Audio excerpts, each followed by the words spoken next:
अस्सलाम वालेकुम everyone.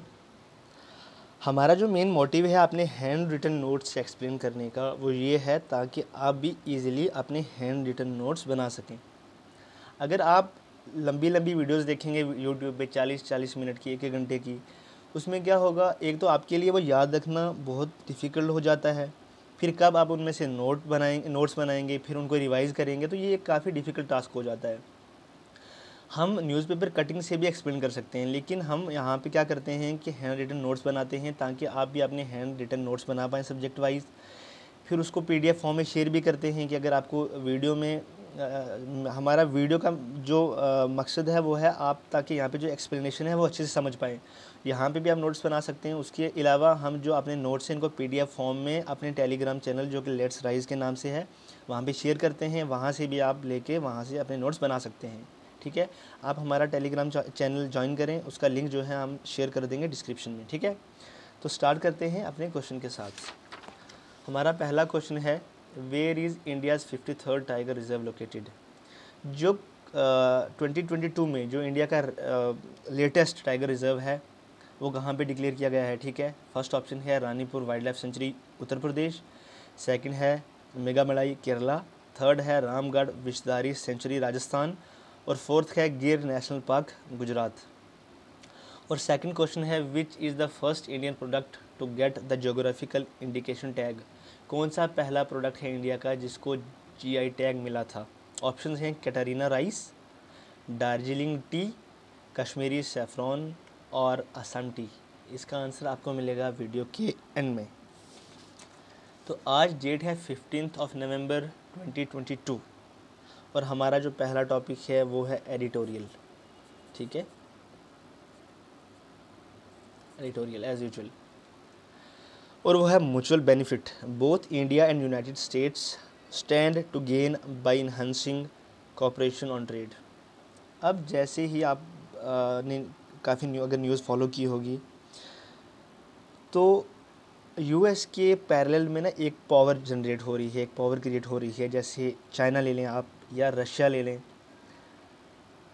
China के साथ, इंडिया के साथ रशिया के रिलेशंस काफ़ी अच्छे बेहतर हो रहे हैं। ठीक है, अब यूएस भी अपने रिलेशन जो हैं पाकिस्तान के साथ, इंडिया के साथ बेहतर कर रहा है। जैसे यूएस के जो प्रेसिडेंट हैं जो बाइडेन, जब वो G20 मीट के लिए गए इंडोनेशिया बाली में जो हो रही है, तो उन्होंने शी जिनपिंग जो प्रेसिडेंट हैं चाइना के उनके साथ भी मीटिंग की ताकि वो अपने रिलेशंस बेहतर बना सकें, रशिया को काउंटर कर सकें। अब इसी महीने नवंबर में क्या हुआ कि जो यूएस की ट्रेजरी सेक्रेटरी है जेनेट येलेंस, वहाँ पे ट्रेजरी सेक्रेटरी, सिंपल लैंग्वेज में आप समझें तो जो काम इंडिया में एक फाइनेंस मिनिस्टर का होता है वो यूएस में ट्रेजरी सेक्रेटरी का होता है। ठीक है, तो जो जेनेट येलेन है उन्होंने यहाँ पे विज़िट किया ताकि वो क्या कर सके, जो हमारे इकोनॉमिक टाइज़ है उनको स्ट्रेंथन कर सकें। ठीक है, इंडिया के साथ अपना ट्रेड बढ़ा सकें और रिलेशंस बेहतर कर सकें। ठीक है, जब वो इंडिया आई उसके बाद क्या हुआ कि यूएस ने अपनी जो करेंसी मॉनिटरिंग लिस्ट थी उससे इंडिया को रिमूव कर दिया। ठीक है, करेंसी मॉनिटरिंग लिस्ट में उन कंट्रीज़ को इंक्लूड किया जाता है जो कंट्री अपना ट्रेड बढ़ाने के लिए, अपना एक्सपोर्ट बढ़ाने के लिए अपनी करेंसी को मैनिपुलेट करती हैं, डीवैल्यू करती हैं। अब इसमें सबसे इम्पॉर्टेंट टॉपिक हमारे लिए जो समझना है वो है करेंसी मॉनिटरिंग लिस्ट क्या होती है और करेंसी मैनिपुलेशन क्या होती है। ठीक है, पहले समझते हैं करेंसी मैनिपुलेशन। करेंसी मैनिपुलेशन होता है बेसिकली सिंपल लैंग्वेज में अपने जो आपकी नेटिव करेंसी है, आपकी कंट्री की जो करेंसी है उसकी वैल्यू को कम कर देना as compare to for example dollars. ठीक है, जैसे आप इंडिया की करेंसी को, इंडियन रुपी को डॉलर के कंपैरिजन में डी वैल्यू कर दें, बहुत कम कर दें। फॉर एग्जांपल अगर अभी 80 रुपीज़ इक्वल हैं $1 के। ठीक है, मतलब एक $1 लेने के लिए आपको 80 रुपये चाहिए, इंडियन 80 रुपये चाहिए। ठीक है, अगर आप अपनी करेंसी की वैल्यू कम कर दें, फॉर एग्ज़ाम्पल आप इसको कर दें 120, मतलब अब आपको 120 रुपये चाहिए एज़ कम्पेयर टू $1। हमारी जो करेंसी की वैल्यू कम हो गई ना, पहले $1 के अगेंस्ट हमें 80 रुपीज़ चाहिए थे, अब $1 के अगेंस्ट हमें 120 रुपीज़ चाहिए, मतलब हमारी करेंसी की value as compare to dollar कम हो गई। इसी तरह हमारे लिए यूएस से ट्रेड करना आसान हो जाएगा, मतलब यूएसए को एक्सपोर्ट करना आसान हो जाएगा। क्यों? अब हम कम इंपोर्ट करेंगे यूएस से, ठीक है। अब हम यूएस से इंपोर्ट क्या करेंगे? कम करेंगे, ठीक है। क्यों कम करेंगे? इसलिए क्योंकि हमारे लिए डॉलर की वैल्यू बहुत ज़्यादा बढ़ गई। अब कोई कंट्री करेंसी मैनिपुलेट इसीलिए करती है ताकि वो अपना एक्सपोर्ट बढ़ा सके। अब यूएस ज़्यादा से ज़्यादा क्या करेगी? इंडिया से इंपोर्ट करेगी। यूएस इंडिया से इंपोर्ट करेगी, मतलब इंडिया यूएस को एक्सपोर्ट करेगा, ठीक है। इंडिया का एक्सपोर्ट बढ़ जाएगा अगर रुपये की वैल्यू कम हो जाएगी, क्योंकि रुपये की वैल्यू कम हुई तो यूएस के लिए यहाँ से चीज़ें ख़रीद पाना सस्ता हो जाएगा, सिंपल लैंग्वेज में, ठीक है। इसलिए एक्सपोर्ट जो है हमारा बढ़ जाएगा और यूएस का इंपोर्ट बढ़ जाएगा। अब मैंने आपको समझाया था 2 दिन पहले, आप लेक्चर दोबारा देख सकते हैं जहाँ पे ट्रेड डेफिसिट हमने डिस्कस किया था। अब यूएस में क्या होगा कि जो इंपोर्ट अगर यूएस में ज़्यादा हो जाएगा, इंपोर्ट ज़्यादा हो जाएगा और एक्सपोर्ट कम हो जाएगा यूएस में, तो वहाँ पे ट्रेड डेफिसिट हो जाएगा। क्या क्रिएट होगा? Trade deficit. ये प्रॉब्लम यूएस में होगी। लेकिन जो कंट्री, फॉर एग्जांपल अगर इंडिया ऐसा कर रही है तो इंडिया का एक्सपोर्ट बढ़ गया, इंडिया का क्या हुआ? फ़ायदा हुआ। अब ये जो सबसे ज़्यादा जिस कंट्री को माना जाता है करेंसी मैनिपुलेटर, जो हमेशा फर्स्ट रैंक पे रहती है, वो है चाइना, ठीक है। लास्ट ईयर जब 2022 में जब ट्रम्प गवर्नमेंट थी वहाँ पे, तो इंडिया को भी उन्होंने इंक्लूड कर दिया था करेंसी मॉनिटरिंग लिस्ट में। मतलब इंडिया भी अपना करेंसी मैनिपुलेट करती है, डी वैल्यू करती है अपना एक्सपोर्ट बढ़ाने के लिए, ठीक है। उसके अलावा इंडिया के साथ उन्होंने वेनेजुएला, स्विट्ज़रलैंड और भी बहुत सारी कंट्रीज़ को किया था, और जो चाइना तो ऑलरेडी फर्स्ट रैंक पे है ही ऑलरेडी, ठीक है। अब जब क्या हुआ कि जो उनकी ट्रेजरी सेक्रेटरी है जेनेट येलेन, जब उन्होंने इंडिया विजिट किया तो उसके बाद उन्होंने इंडिया को अपना करेंसी मॉनिटरिंग लिस्ट से क्या है हटा दिया। अब अंदाज़ा लगा सकते हैं कि वो अपना जो रिलेशन है इंडिया के साथ कितना बेहतर कर सकते हैं। एशिया में रशिया और चाइना जैसी जो कंट्रीज़ हैं उनको काउंटर करने के लिए वो इंडिया और पाकिस्तान ऐसी कंट्रीज़ के साथ अपने रिलेशन बेहतर कर रहे हैं, ठीक है। अब करेंसी मैनिपुलेशन का मोटिव तो मैंने आपको समझा दिया कि इसका जो मेन मोटिव है वो होता है टू बूस्ट कंट्रीज़ एक्सपोर्ट, ठीक है। ये था हमारा आज का एडिटोरियल। नेक्स्ट टॉपिक है इंडियाज़ नेट ज़ीरो प्लान। अब नेट ज़ीरो प्लान क्या होता है? नेट ज़ीरो कार्बन एमिशन होता है basically to cut, it is basically cutting off green house gases emissions to as close to zero as possible, ठीक है, कि हम इसको ज़ीरो एमिशन के नज़दीक लेके जा सकें।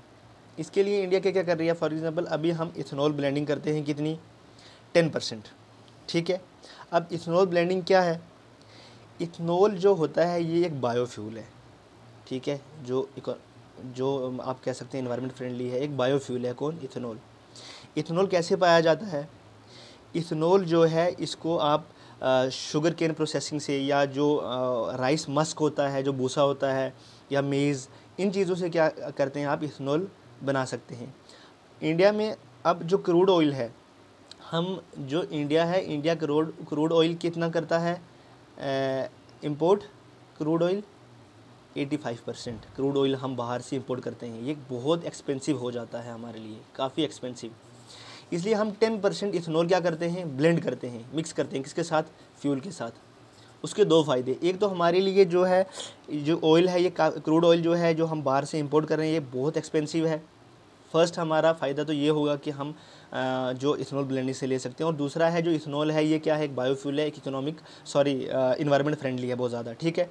एक तो इकोनॉमिक का कॉस्ट जो है, एक जो फाइनेंशियल हमारा बेनिफिट हो गया, दूसरा हो गया जो ये है जो ये एक बायोफ्यूल है इथेनॉल, और ये क्या है अपना इन्वायरमेंट फ्रेंडली है, ठीक है। अब इंडिया 2025 तक क्या करना चाहती है? 20% इथेनॉल, मतलब अभी करंटली 10% है, अब इसको बढ़ा के 20% करना चाहती है। और दूसरा एक शिफ्ट करना चाहती है जो पब्लिक ट्रांसपोर्ट, ताकि ज़्यादा से ज़्यादा बढ़ाया जा सके और जो कार्बन एमिशन है वो कम से कम हो, ठीक है। To fulfil nationally determined contributions, क्या फुलफिल करने के लिए? एनडीसी। एनडीसी होता क्या है बेसिकली? एनडीसी होता है कि ताकि हम क्या करें, अपना जो कार्बन एमिशन है वो कम से कम करें, ठीक है। ये कुछ ना, ये कमिटमेंट्स होती हैं, ठीक है, ये वॉलंटरी कमिटमेंट होती हैं कंट्रीज़ के बीच में to reduce emissions by fix numbers relative to a fix date. एक पास्ट की फिक्स डेट किया, फॉर एग्जांपल कि 2005 के कंपैरिजन में 2030 में हमारा कार्बन एमिशन बहुत कम हो जाएगा, ठीक है, ये होता है एनडीसी। और ताकि जो हमारा सेंचुरी के एंड में जो टेम्परेचर राइज़ है वो 1.5 डिग्री सेल्सियस से लेकर 2 डिग्री सेल्सियस से भी कम रहे, ये मोटिव होता है एनडीसी कमिटमेंट का, ठीक है। अब जो नेक्स्ट हमारा टॉपिक है वो है एक्सरसाइज सी विजिल। हमने प्रीवियस टॉपिक्स में डिस्कस किया था एक्सरसाइजेज, जो मिलिट्री एक्सरसाइजेज होती हैं, उसमें 3 तरह की एक्सरसाइज हमने डिस्कस करी थी। कौन कौन सी? एक तो की थी जो डोमेस्टिक एक्सरसाइज थी, डोमेस्टिक एक्सरसाइजेज, फिर बाइलेटरल एक्सरसाइजेज और मल्टीलेटरल एक्सरसाइजेज, ठीक है, मल्टीलेटरल एक्सरसाइजेज। अब जो एक्सरसाइज सी विजिल है ये होने वाली है 15 और 16 नवंबर को, मतलब आज और कल, ठीक है। अब ये है क्या है, इसको स्टार्ट किया गया था, जो फर्स्ट इनॉग्रल एडिशन हुआ था सी विजिल का वो हुआ था जनवरी 2019 में। It was initiated to fill the loopholes the plug gaps in coastal security, जो 26/11 टेरर अटैक के बाद हुआ था। इन लूप होल्स को इन प्रॉब्लम्स से जो है कोप अप करने के लिए, इन प्रॉब्लम्स से डील करने के लिए क्या किया कि सी विजिल एक्सरसाइज है, इसको स्टार्ट किया गया। कब इसको एक्चुअली स्टार्ट किया गया है? कब? 2019 जनवरी में, ठीक है। लेकिन इसको कंसेप्चुलाइज किया गया था 2018 में ही, ठीक है। लेकिन स्टार्ट जो इनॉग्रल एक्सरसाइज हुई थी वो 2019 में हुई थी, ठीक है। ये कवर करती है हमारा जो पूरा 7516 किलोमीटर जो हमारा कोस्ट लाइन है उसको, और जो हमारा एक्सक्लूसिव इकोनॉमिक ज़ोन है। एक्सक्लूसिव इकोनॉमिक ज़ोन कौन सा है? जिस पे हमारी कंट्री का सोवरन राइट होता है, सोवरन राइट जो 200 नॉटिकल माइल्स तक होता है, ठीक है। ये एक्सक्लूसिव इकोनॉमिक ज़ोन को हमारी जो पूरी 7516 किलोमीटर लॉन्ग जो कोस्ट लाइन है इसको प्रोटेक्ट करने के लिए ये एक्सरसाइज परफॉर्म की जाती है। ये इंडियन नेवी और इंडियन कोस्ट गार्ड के बीच में होती है, मतलब ये एक डोमेस्टिक एक्सरसाइज है, ठीक है। ये था इस एक्सरसाइज के बारे में। अब हम अपने क्वेश्चन के आंसर्स डिस्कस करते हैं। तो हमारा जो पहला क्वेश्चन है कि कहाँ पे, जो कौन सी जगह पे 53rd रिजर्व टाइगर रिजर्व जो डिक्लेयर किया गया है वो कहाँ पे किया गया है? जो अगस्त 2022 में किया गया था, अगस्त 2022 में लेटेस्ट जो है वो है Ranipur wild life sanctuary Uttar Pradesh में, ठीक है।